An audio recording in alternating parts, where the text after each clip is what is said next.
Bem-vindo a mais um Jesus é Top Moço podcast. Hoje abordaremos Gênesis 24, a missão de buscar uma esposa para Isaac. É um prazer imenso estar aqui para esse nosso mergulho profundo de hoje. E a nossa missão, com essa imensidade de materiais e notas que reunimos, é explorar o que gosto de chamar de o amor guiado por Deus. Exato. É uma narrativa antiga que fascina demais porque mistura uma confiança espiritual, absolutamente profunda, com ações práticas muito no pé no chão, sabe?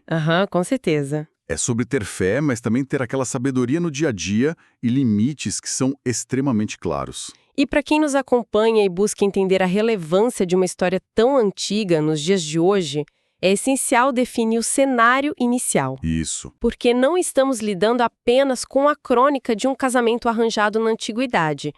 A nossa pesquisa para o estudo de hoje revela que este é um tratado muito profundo sobre fidelidade. Nossa, muito. Sobre como a providência atua e, acima de tudo, sobre caráter. A grande lição que emerge dessa análise é que a fé verdadeira não anula um planejamento inteligente. De forma alguma. E a sabedoria prática não diminui a dependência espiritual. Há uma dança muito fina aqui, bem delicada, entre o agir humano e a direção divina. Certo. Vamos desvendar isso começando pelo contexto de Abraão, logo no início da nossa história. Ele já é um homem bem idoso. Muito idoso. Pelas nossas anotações, a fidelidade ao longo da vida dele é evidente, pois ele chega à velhice literalmente vendo todas as promessas se cumprirem. Ele viveu para ver os resultados. Exatamente. Ele olha para trás e percebe que as coisas deram certo. Mas, há um peso enorme sobre os ombros dele, que é garantir o futuro e o legado do seu filho, Isaac. E aí que acontece aquele momento bem peculiar. Sim, e aí que acontece um momento que, lendo a nossa pesquisa, soa no mínimo bizarro para os nossos padrões modernos. Abraão chama o seu administrador de confiança, que é o servo mais antigo, e pede que ele coloque a mão debaixo da sua coxa para fazer um juramento. Soa estranho mesmo. Confesso que fiquei imaginando a cena e tentando entender de onde vem essa prática. Porque hoje em dia a gente vai num cartório, né? É um choque cultural enorme para a mentalidade atual das pessoas.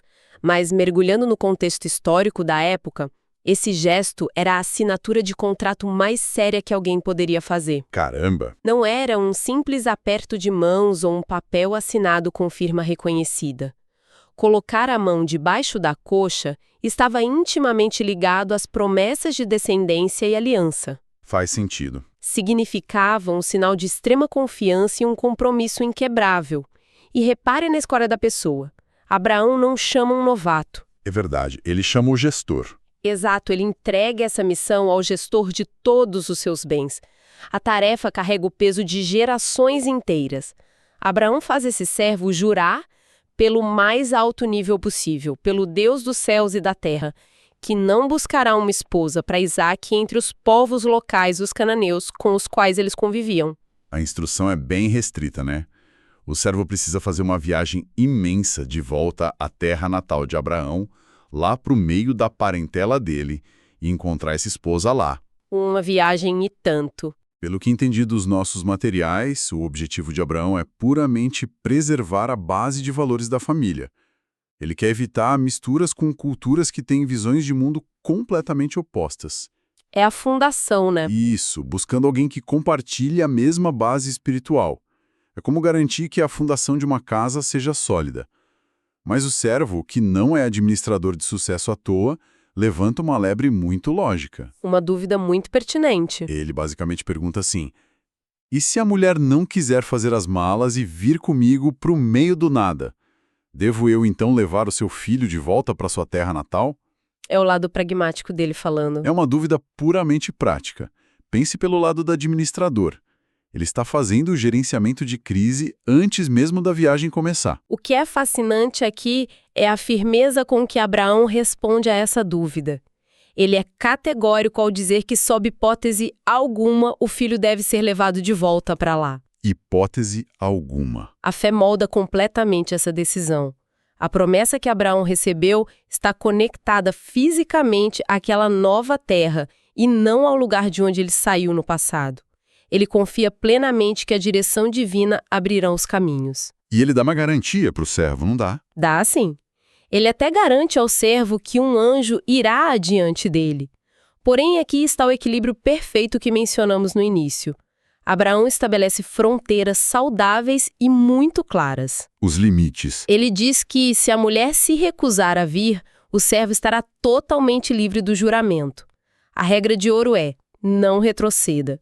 A promessa é a prioridade absoluta e Abraão se recusa a comprometer o futuro por causa de um obstáculo logístico. Essa é uma aula espetacular sobre como estabelecer limites baseados em convicções. Quantas vezes as pessoas, diante de uma dificuldade prática, simplesmente abandonam a visão principal e dão um passo para trás? Muitas vezes. Abraão diz não, nós não vamos retroceder. Com essa regra clara, o acordo é formalizado, o juramento é feito, selando um ato de enorme responsabilidade. A missão está dada, os limites estão traçados. E a jornada começa. E então a história entra em movimento com o início de uma jornada monumental. O servo não pega uma mochila e sai andando. Ele prepara uma caravana com 10 camelos e leva o que há de melhor das riquezas do seu senhor. É uma demonstração de status também. Estamos falando de uma expedição gigantesca rumo à Mesopotâmia, para a cidade de Naor. Fique imaginando a logística, os perigos do caminho e o peso de carregar tantos recursos preciosos pelo deserto. E não podemos subestimar a distância e o perigo dessa viagem. Eram semanas de travessia por territórios extremamente hostis para quem viaja. Muito saqueador, muita coisa perigosa. Com certeza. Mas a sabedoria do servo brilha de verdade quando ele finalmente chega ao destino, fora da cidade de Naor. Ele faz os camelos se ajoelharem junto a um poço de água. Um detalhe importante. Muito importante. E a narrativa faz questão de marcar o relógio. Era o final da tarde, exatamente o momento em que as mulheres da cidade saem para tirar água. A estratégia dele é cirúrgica. Ele pensou em tudo. Ele entende de comportamento humano e da dinâmica daquela sociedade. Ele não entra na cidade vagando pelas ruas, nem sai batendo de porta em porta perguntando por parentes de Abraão. Ele vai direto ao centro social da antiguidade. O poço era o ponto de encontro. Isso! O poço era o lugar onde a vida acontecia, onde as notícias circulavam. Ele se posiciona no lugar certo, na hora certa. Ele faz o dever de casa com uma perfeição invejável. A parte humana do planejamento está impecável. Mas a beleza da história é que ele não confia apenas no próprio intelecto. Essa é a virada de chave. Assim que ele posiciona a caravana, ele faz uma oração belíssima e muito honesta. Ele pede por bom sucesso e pede que a bondade acompanhe a missão do seu senhor, que é Abraão. Um pedido cheio de humildade. Ele descreve o cenário para Deus, dizendo que está ali, junto à fonte, observando as pessoas da cidade. Lendo essa parte, fica claro que ele busca a direção antes de dar o próximo passo.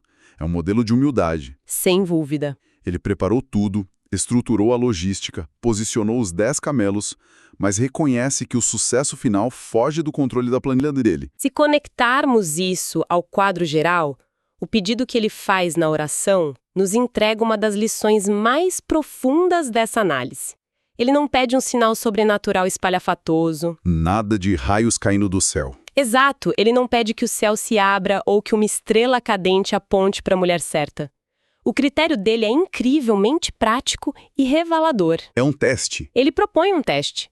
A jovem a quem ele pedir um pouco de água e que responder dando de beber a ele e também se oferecendo para dar água aos 10 camelos, essa será escolhida. Uau! O que está em jogo aqui não é mágica, é um teste rigorosíssimo de caráter. Ele está sondando a hospitalidade e a generosidade genuína daquela comunidade. Vamos colocar isso em perspectiva, porque é aqui que a genialidade desse teste me impressiona de verdade. Sim, os números assustam. Assustam muito.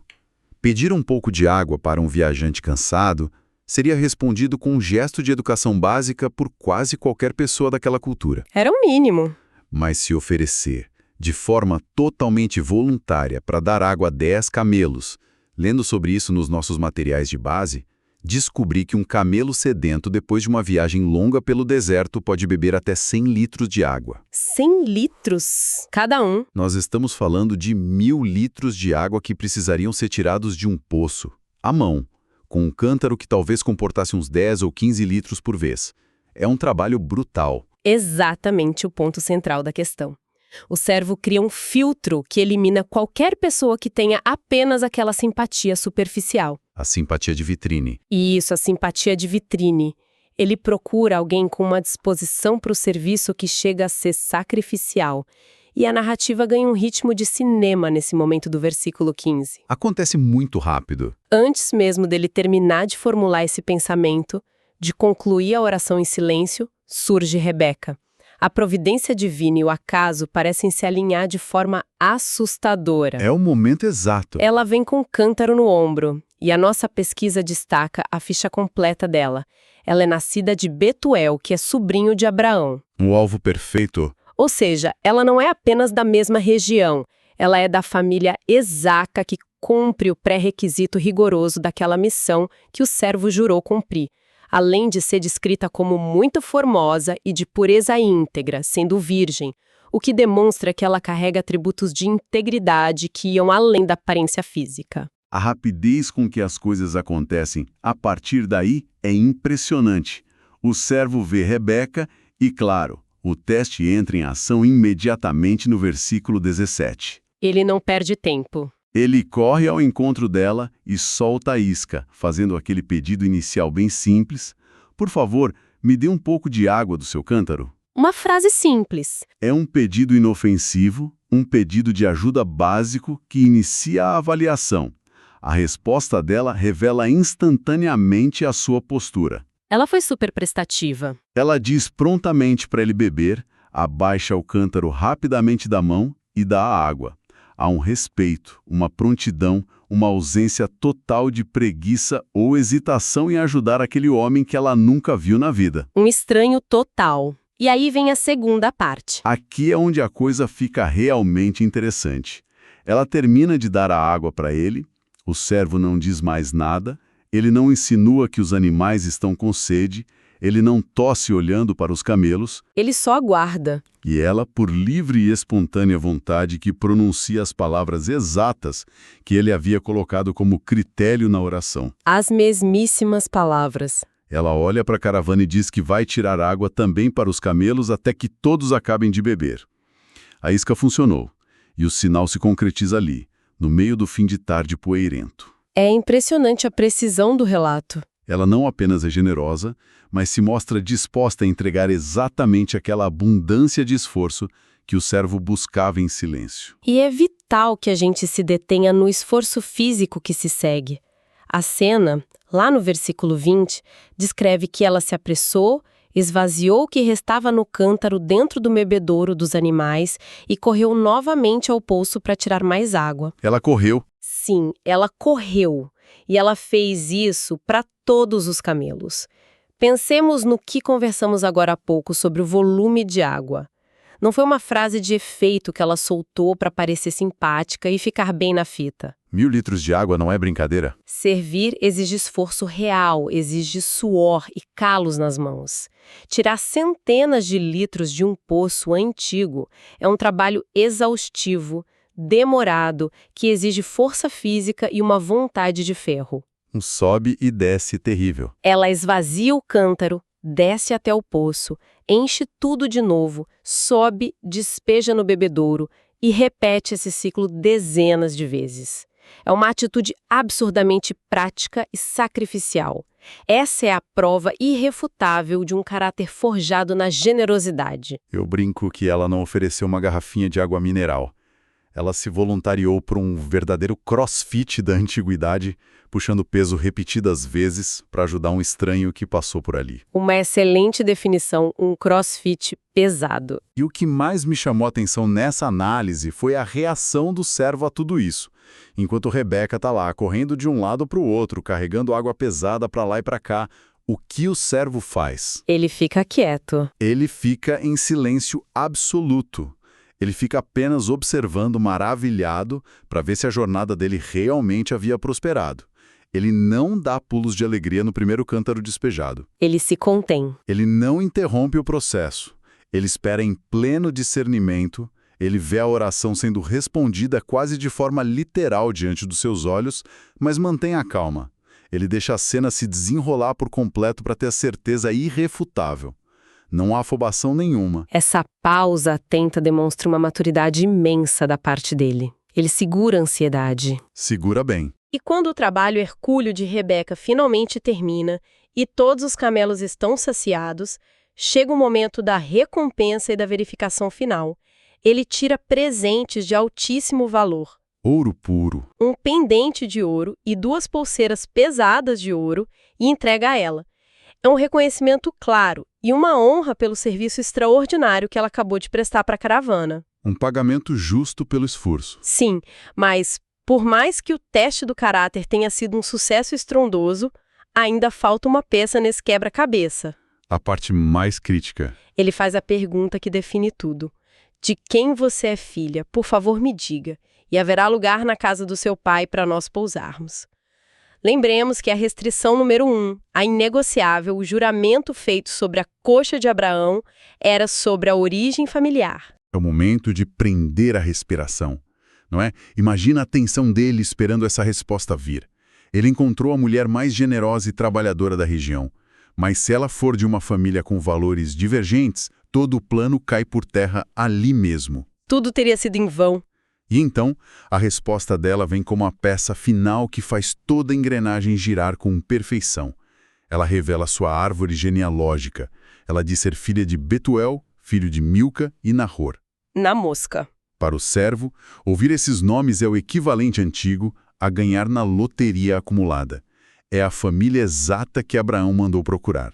E como se não bastasse, ela complementa a resposta mostrando que a hospitalidade corre nas veias daquela casa. Não era só dela a generosidade. Ela garante que há palha e alimento em abundância para a caravana inteira, além de lugar para todos pousarem. O ciclo de providência se fecha de forma impecável. Então, o que tudo isso significa para a nossa história geral? Isso levanta uma questão importantíssima sobre a nossa própria capacidade de reconhecer de onde vêm os nossos sucessos. Um ponto excelente. A reação imediata do servo, diante desse alinhamento perfeito de eventos, é de profunda reverência. A narrativa descreve ali, nos versículos 26 e 27, que ele se curvou e adorou. Imediatamente. Ele reconhece no mesmo instante que há uma mão invisível orquestrando tudo aquilo. É uma cena de gratidão que transborda a autenticidade. As palavras dele são de reconhecimento total. Ele não toma o crédito. De jeito nenhum. Ele bendiz o Deus de Abraão por não ter retirado a misericórdia e a verdade, e a frase mais impactante é quando ele diz que, estando no caminho, foi guiado diretamente à casa dos parentes do seu senhor. Impressionante. Ele poderia muito bem ter inflado o peito e pensado, nossa, como eu sou um estrategista brilhante, fui ao poço certo, na hora certa, bolei o melhor teste de RH da antiguidade. O melhor recrutador. Sim, o melhor recrutador do Oriente Médio. Mas não, ele tem a clareza de saber que a inteligência dele foi apenas o veículo que a direção divina usou para concretizar a promessa. Essa percepção é fantástica. É o que torna esse texto tão rico. É uma história que nos prende porque ela não tem furos.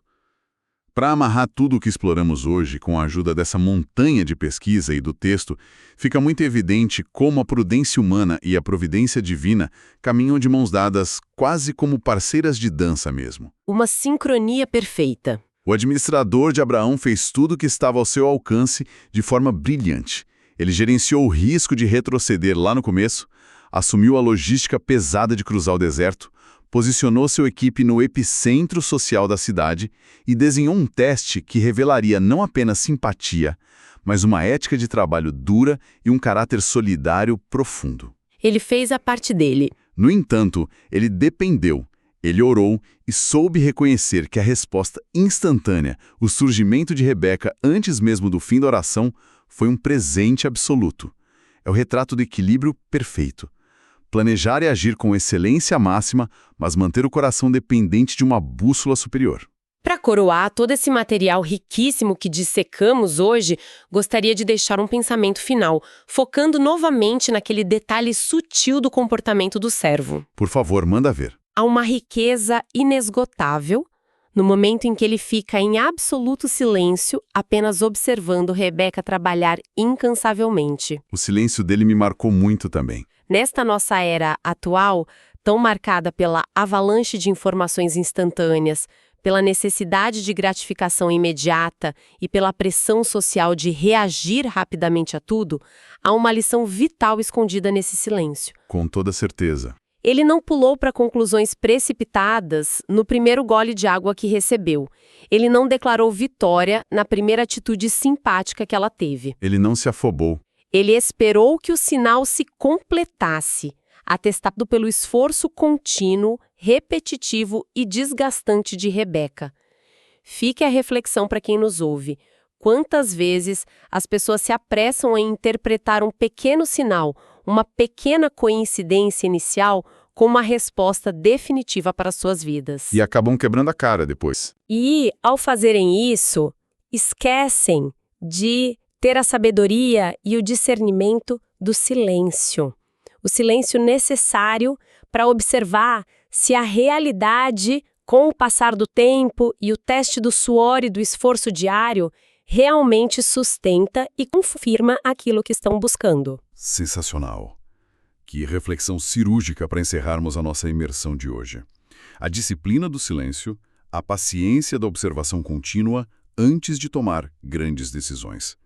Foi espetacular desbravar essa narrativa de Gênesis e destrinchar cada detalhe, desde os costumes chocantes do juramento sobre a coxa até o crossfit no poço, revelando o peso histórico de tudo isso. Foi um estudo incrível mesmo. Agradecemos muito a companhia de todos que mergulharam conosco nessa análise tão rica. Um grande abraço. Continuem sempre buscando sabedoria para suas jornadas e até o nosso próximo encontro.